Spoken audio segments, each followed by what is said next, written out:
আপনার প্রতিটি স্বপ্ন হয়তো সফল হবে না, কিন্তু স্বপ্ন দেখা বন্ধ করা যাবে না। আমরা অনেক সময় খুব অল্পতেই হতাশ হয়ে যাই। আমাকে দিয়ে বোধহয় হবে না, আমার স্বপ্ন শেষ। কোনো একটি স্বপ্ন যথাযথ চেষ্টা ও পরিশ্রম করেও যদি সফল না হয় বা আলোর মুখ না দেখে, আরেকটা নতুন স্বপ্ন নিয়ে কাজ শুরু করে দিতে হবে।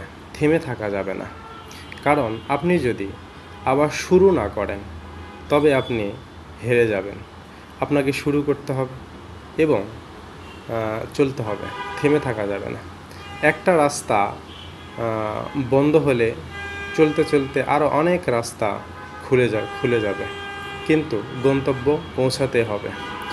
স্বপ্ন আপনাকে জাগ্রত রাখবে। নিজেকে বিশ্বাস করান যে আপনি শুধু স্বপ্ন দেখেন না, তা বাস্তব রূপও দিতে জানেন এবং আপনি পারবেন। তাই স্বপ্ন দেখা কখনো বন্ধ করবেন না। নতুন নতুন স্বপ্ন দেখুন, লেগে থাকুন। সফলতা একদিন আসবেই। ধন্যবাদ সবাইকে। আসসালামু আলাইকুম রহমতুল্লাহি ওয়া বারাকাতুহু।